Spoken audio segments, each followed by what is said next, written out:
Will Murray here, parts manager, Jess Ford, Grand Coulee. We are going to break or make some myths today.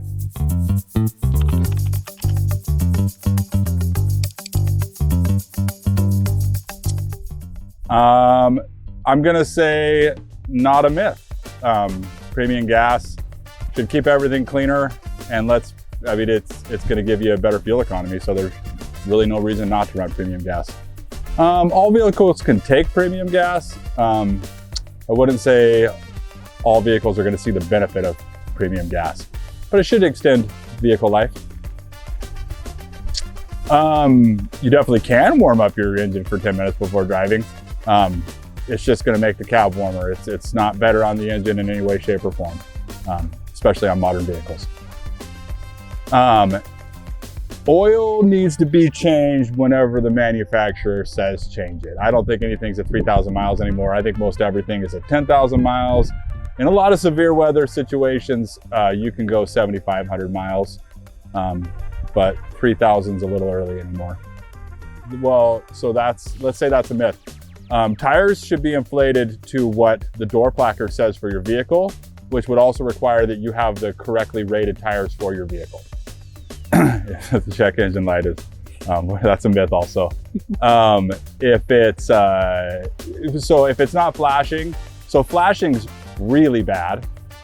Check engine light on is bad, but I mean, even if your vehicle's drivable and you have a check engine light on, all you're doing is making sure that if something actually serious goes wrong with your vehicle, you don't have a second check engine light. So you need to get that first check engine light cleared so we can see if anything else is happening.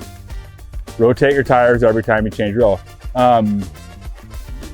At a minimum, every time you change your oil. If you're changing your oil every 7,500 miles, that's a good time to rotate. I think most tire manufacturers say every 5,000 miles, so maybe even short of an oil change. Yeah, that's also a myth. But I actually don't know what manufacturer's recommendation is. I think that on some vehicles, it's as low as 20,000 miles. Some vehicles, it's as high as 50 to 70,000 miles. But over time, brake fluid will get thin, especially if it's been hot. You definitely need to be replacing it occasionally. Oh, yeah, I don't have any idea. I know that I would rather, I'm gonna go with that's probably true, but I think I'd rather be comfortable and get 0.2 of a mile per gallon less than be hot and get the extra 2. So that's 100% not true. It's not always the right path for you, but what I can tell you is any more